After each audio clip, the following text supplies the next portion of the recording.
Hello po kay Tita Annalyn Rollinson. Shoutout po. Gusto ko mag-thank you po sa inyo sa lahat po na pinulong at binigay niyo sa amin. Kamusta po kayo dyan? Mag-ingat po kayo palagi. Love you po.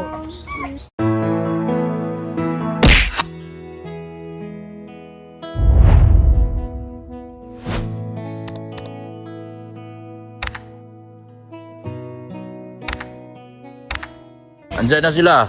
Ay, sir. Di mo nakita? Ay, sila na. Oo. Ay, na. Ayan na oh. Nakabili na kaya? Yes, good morning, sir. Good morning. Good morning po. Ano na, meron na? Namili na? Walang available yung ceiling fan. Wala? Saan? Ano yung ceiling fan? O, dun sa sapa. Baka orderin sa SM yan. Oo.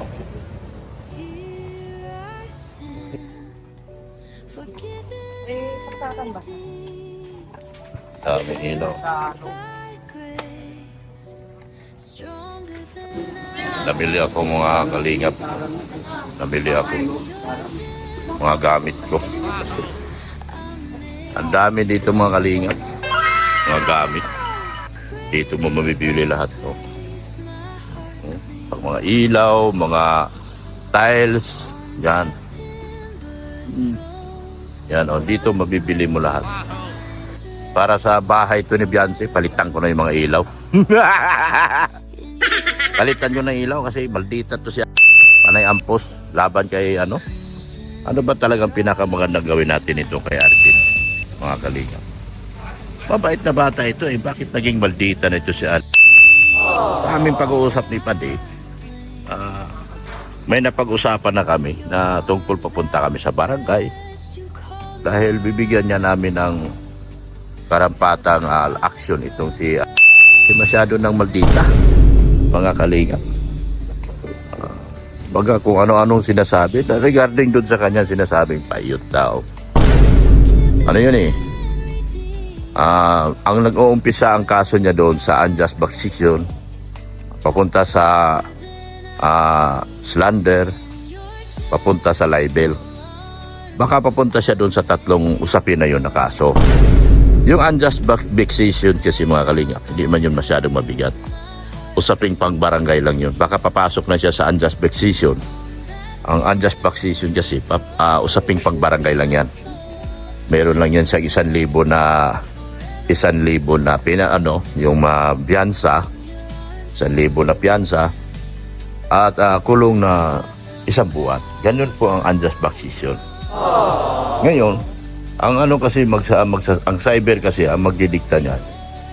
Kung sa local man o doon sa cybercrime mismo.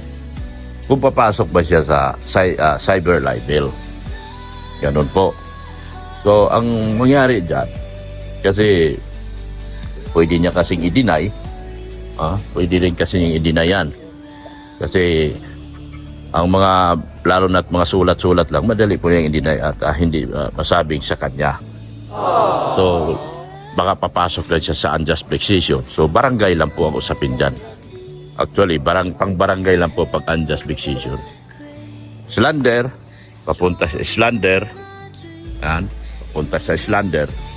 At then, papunta doon sa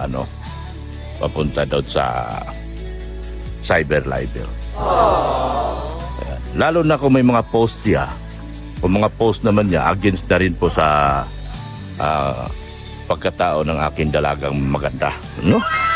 So, kasi si Beyonce kasi at saka si Padi, hindi sila yung mga tipo ng tao mahilig sa problema, no? Ganyan.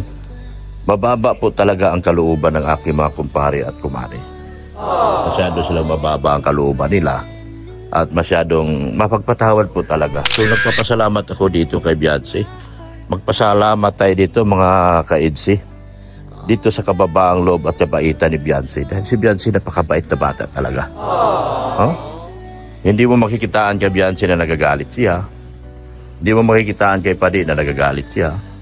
Hindi mo nakikitaan kay Madi na nagagalit sila. Naiintindihan nila yung kalagayan ni Juan.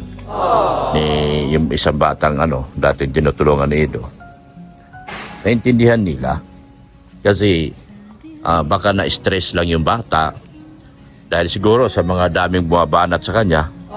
Kaya ang problema kasi, ang karamihan sa bumabanat sa kanya, yung mga anti-kalingap, mga kalingap na nagpapanggap. Kaya dumarating sa punto na sumasagot talaga yung bata. Ang problema, nadadama yung si Beyonce doon sa kanya mga sagot kasi ang galit kasi lumalabas doon sa bata papunta. So doon sana sa mga nagpo-provoke, doon sa mga nag-react kay sa dating beneficiary ni Ido, iwasan nating i-link, doon sa, para sa akin lang yun aking pananaw. Iwasan na lang nating malink kasi doon kasi napoprovoke siya, sumasagot talaga siya kasi hindi niya naintindihan yung issue, hindi niya kayang sakyan. Kasi nasasaktan siya doon sa mga banat ng mga reactor. May isang reactor, matindi pa, minura siya ng minura. Kumbaga, below the belt na rin masyado sa kanya.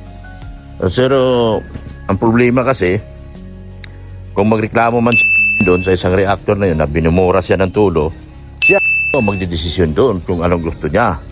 Kasi maliwanag naman po. So, di ba? So, siya po, ibang usapin na rin po yun. Silang dalawa na yung dating tinutulungan ni Ido. Sila na ang magtutuos doon kung saan sila magtutuos. Kasi talaga namang minumurag din siya.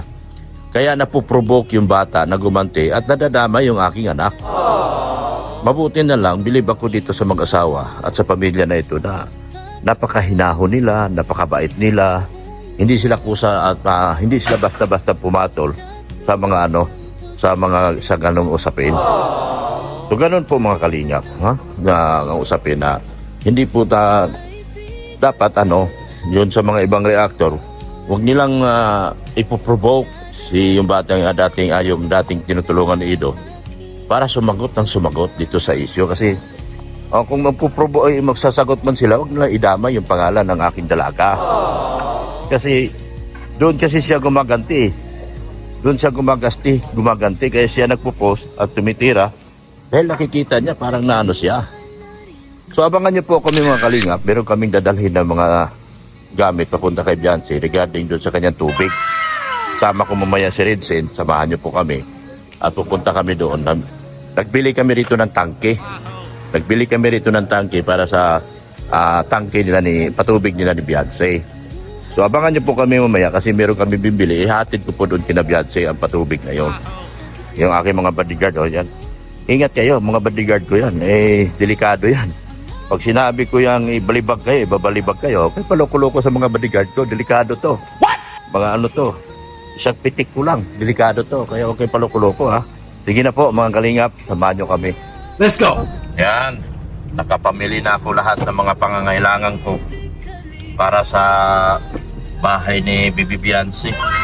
Yan, nakapamili na ako dyan sa 101 Department Store. Tapos doon sa Hardware, City Hardware. Yan, nakapamili na ako. Ngayon, samahan niyo ako mga kalingap kasi sunduin ko na si Rinsit para dalhin yung tangke na gagamitin doon sa patubig nila na bahay nila Beyonce. Kasi hindi man magkasya doon sa sakyan nila. Sa akin man daw magkasya. So susunduin natin si Rinsit ngayon para dalhin na yung patubig, tangke para sa patubig nila Beyonce. Para isahan na lang lakad. Baka sunduin ko na rin yung nag-i-estimate para doon sa gagawa doon sa tubig na ni Beyonce. At nakikiusap pa kasi padi doon sa huling vlog na kung maaari ay unahin na siya at kailangan na talaga niya ng tubig. Doon sa gumawa sa Lorica. Pauna mo na ito pare, tagal pa yan sa'yo. Pauna ko na nga. Ipauna ko na, dadaling ko dito. May kilala ka pala ay. Oo. Nahihirapan ako maghanap. Sige. Dadaling ko na Pauna mo na dito. ito at mahirap magtabo. Ang dami na nga problema doon sa pinaggagawa ng dating beneficiary ni Boss Ido. Problema pa si Padit dyan sa tubig nila. Nagkalitsi-litsi, sobra-sobra na talagang problema ni Padit talaga ngayon. Kaya nga sabi ko, hinahon lang muna tayo. At huwag tayo magpadala sa mga emosyon. Kasi ang pagpapadala sa emosyon ay hindi rin po nakakatulong sa atin. Lalo na nag-aaral yung ating dalagang maganda. Di ba? Mga kalingap, samahan nyo ako. baka susunduin ko na rin yung gagawa. Para ma-estimate na yan. At matapos na talaga yung problema na yan. Dahil hindi natin maayos yan hanggat di matapos yan. Lahat ng problema ni Pade, ayusin ko. Ako baga ang kanyang konsensya. Ako baga ang konsensya ni Pade. Kaya aayusin ko lahat yung mga problema na yan. Dahil sa yan, di ba yan ang gusto nyo? Magtrabaho ko na magtrabaho para sa inyo. Para sa inyong minamahal na Bibi Beyonce. Kaya ito, gusto ko na nga sanang kunin yung yung offer na 130,000. What? Kaso ang baba naman. May nag-o-offer kasi ngayon yung mga anti-kalingap. Yung mga anti-kalingap nag-o-offer ng 130,000. Gusto ko makatulong kay Pade para gusto ko nang kunin yung offer na 130,000 kaso masyadong mababa. Ipagkanulo ko si Kristo sa halagang 130,000, napakababa naman. So sa mga nag-offer naman, baka pwede naman, nakikiusap ako sa inyo. Gawin nyo namang 10 million. Ayan ang school ni Beyonce, dinaanan natin. Yung pinakamagandang dalaga natin dyan, nag-aaral sa pinakamagandang school ng La Consolacion College. Yan po ay eskwelahan ng mga madre. Namumuno po dyan ay mga pare at mga madre. Kaya makakaasa kayo. Kaya makikita nyo kay Beyonce, napakabait na bata kasi nag-aaral siya sa Catholic school. Sa Catholic school po siya nag-aaral. Eskwelahan ng mga batang yung mababait, makajos, masipag, at saka hindi pa nasagot sa magulang. Ganyan po ang La Consolacion College. Yan po ay pinakasikat na eskwelahan din sa Maynila na pag-eskwelahan lang ng pambabae. So samahan niyo po ako. Siya nga pala.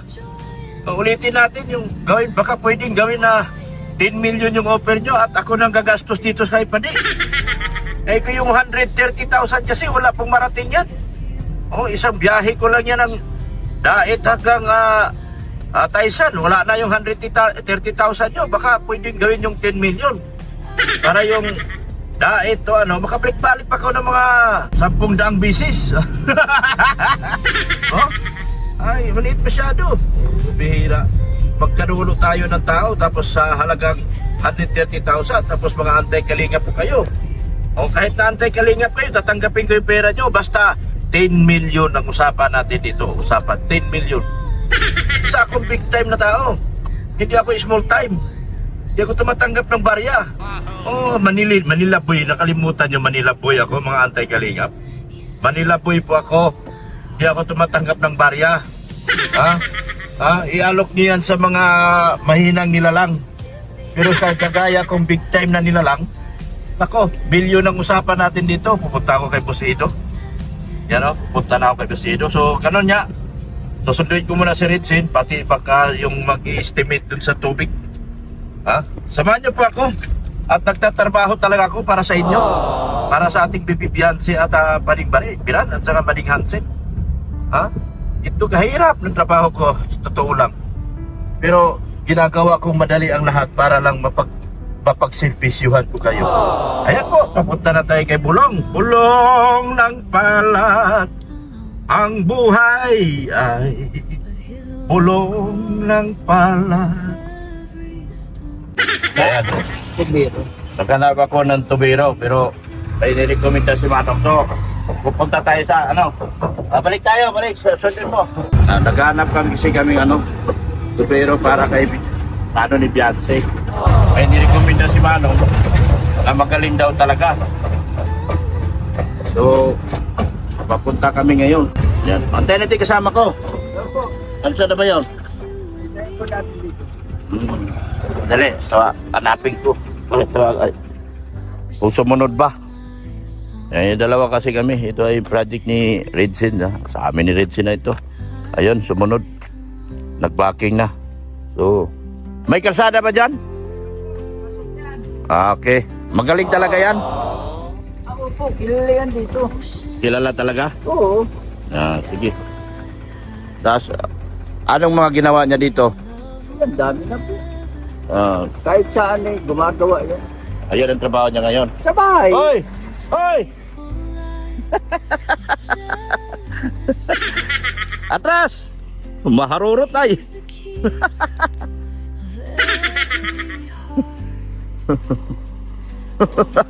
Maharorot. Maharorot yun. Doon tayo. Tara. Punta kami doon kasi magaling na tubero tong hanapin namin. Sabi ni Manong, magaling daw to. Eh, siyempre, doon tayo sa magaling. Kanino mo itanong dito yan? Kilala yan? Kilala talaga. Anong pangalan? Ponsiano, Amansen na. Ponsiano, kapansin niya. Ah, magaling. Boy, kung tawag. Si Boy.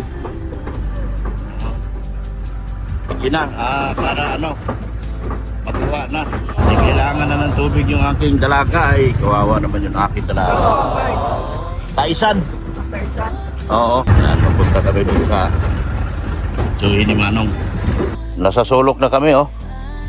Maghahanap ng tao. Sulok na kami. Ay, yan na. Yan, oh. Yung ano ni Babal, ako po, dalaw silang mapatuwa. Ano? Ito na po. Tubig? Puso. Puso? Ano yun? Taisan? Ay, Ano, masama ka? Ipapa-estimate namin yung yung gagawin mo. sa isan basod. Oo. Silang dalawa paggawa. Eh, sabi ni Manong, magaling ka raw. Magaling ka raw. Eh, kaya... Ha? Ano? Ayun, may pakita pa. Ito ng ganito kasi sampulan pa tayo.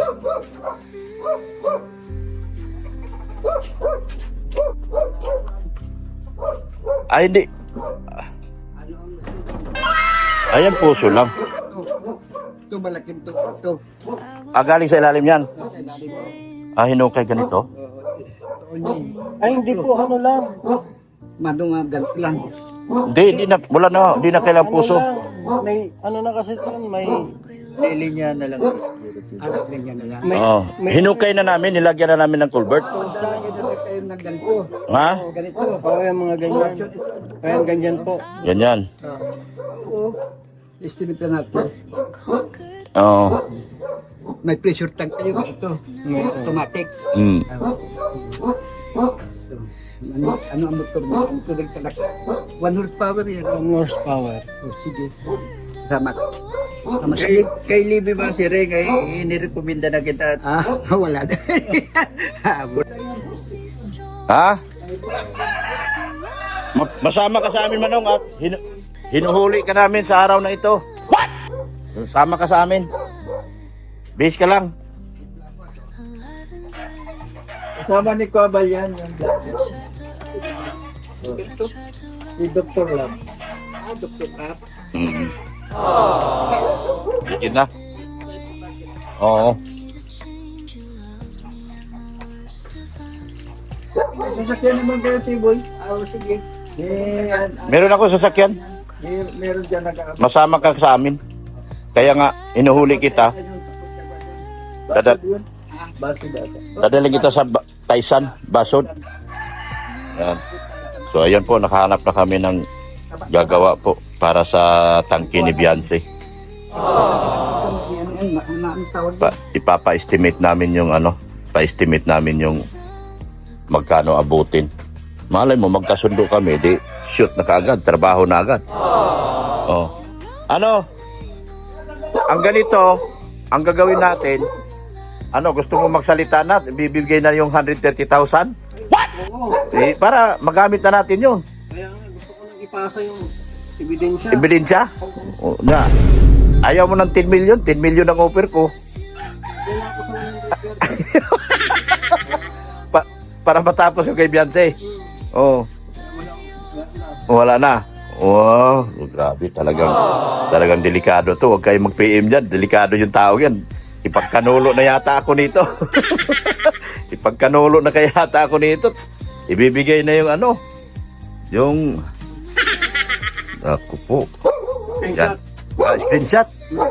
Ako, 10 million hinihingi ko. Yun ako sa 130. Saka yung 10 million kasi parang mabilis nang maubos yun. Ganon? Hindi ko man pinaghirapan yun. Ah, yung 130, matagal maubos. Ba, grabe. Ano? 130 million ba? 130,000? Ayan po, ayan. Nakakuha kami ng Lalabas ko na yung dok. So dadali na namin si Manong para pag-usapan yung lahat ng detalye. Tara, boss, boy, tulog. Boy, tulog. Si Bang Boy kasama namin. Let's go. 10 culvert yun. Ha? 30. 30 na. 30 feet. 30 feet. 30 feet na yun. Oo. Dahil sa petro. Paano ang gagawin mo pag ganun hukay na? Ay, dadagyan natin buhulugan natin ng tubo. Tubo? Oo. Pero lalagyan mo pa ng mga graba-graba pa sa lalim? O yun, kung gusto nyo yung pinaka-filter na yun. O, pinaka-filter Oo. para malinis. O, yun. Para malinis yung Para tubig. malinis. Like yun ang mga, yung charcoal. Oo, Sa bao. Oo. Yun, ang maganda yun. Ilabas mo yung galing mo dito Oo. para marami kang makuha trabaho sa akin. Oo. Marami na tayong customer. Si Dr. Eliseo. Oo. Doon sa may doon. Swimming pool naman yun. Swimming pool naman Paano yun. magawa ka din po ng swimming pool? Ay, hindi naman. Yung para lang supply ng tubig. Tulog lang. Supply lang. Yun. Yun, tama. Supply lang. Ilang years experience mo sa abroad? Oh. Ay, mga apat na yata, 1980. Hanggang 84, 85. Dito ka lang. Oo. Dito ka na. Umuwi na. Ano mga ginawa mo dito ng building? Meron ka na mga ginawa building? Saan po? Dito sa Dain? Mayroon pa ako nagawa na dyan yung PSP ng Mercedes. Mga residential. Residential. Kay Congressman na Panutis. Ay. Parang ako na ang pinaka lead man for man. Oh, Lidman Purman. Ay, delikado ako rito. Lidman Purman. Huwag mo singilin ng pang Purman, ha? Oo. Kasi pag Wala na pera Oo, ito nga ang driver ko, ipagkanulo na nga ako eh. Ipagkanulo na ako, tatanggapin yung 130 para lang mapagawa niya yan eh. Oo. Parit yan na, kaya lang pa extra ito eh, parang extra na rin ito. Okay. At least marunong tao si naman nagpupunta talagang tayo, hindi naman marunong tayo si Manong. Manong Boy, abansin niya? Abansin niya po. Galing ko. Naalala ko kagad abansin niya. Sige, abansin niya. Student yan. Kami po ay gagawa ng magawa na namin yung tubo ni tubig ni Beyonce. Yung driver ko, mukhang ipagkanulo pa yata ako nito, delikado buhay ko dito. yung pinakatago-tago kong sekreto mukhang ibubulgar na. Berto na. Kailangan ko baga ng pera. 130,000. Sayang baga. Sayang. Sa akin 10 million ang offer ko, ikaw 130,000 lang, mabihira naman. Mukhang tumatagilid na Wala naman na silang idadagdag doon. At tanong, totoo kaya yon? Mukhang hindi lang eh. Ang hirap kaya hanapin ng 100 ngayon. Yung 30, madaling hanapin kasi mukhang mayaman yung magbibigay ng 30. Yung 100, mukhang hindi malabo pa sa Sabaw ng pusit. sabaw ng pusit yan. Mukhang hihingin lang yung ebidensya sa'yo, tapos Wala na. tatakbuhan ka na. Ay, wala. Kaliwaan. Kaliwaan. Oh, kaliwaan daw. Kaliwaan. Ang bira. Yan. So ayan, si Mang Boy, salamat po ng marami sa inyo. Dahil paliwanag. Kuwan doon. Ha? Kuryente. Ay, kumpleto na. Dito po. Tubig na lang yung ikakabit na lang natin ang problema dito eh. Ang tagal ko na naghanap. Dahil ngayon, mabuti, nakuha ko yung pamangkin mo. At siya nag-recommenda sa iyo. Tama. Sabi niya, kung ganyan lang, meron ako dyan. Yan. So, maraming salamat po. Support natin lahat. Kuya Bal, Ate Edna, Kalinga Prab, si Ma'am Jack Tapia Matubang. Yan. Support natin si Red Zane Vlogs. Yan. Si Nurse, yung aking mga maritis. Si Mang Boy, kung may problema kayo, kay Mang Boy kayo. At giting tagumpay si Nurse, ha?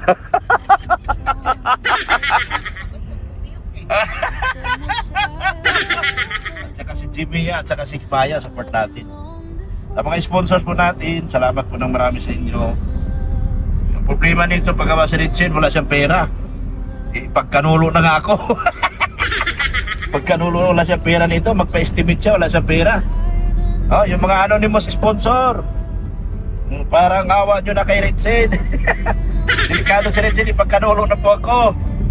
Yan. Tatanggapin ko na yung 130,000. Ako, tatanggapin na, delikado na talaga buhay ko rito.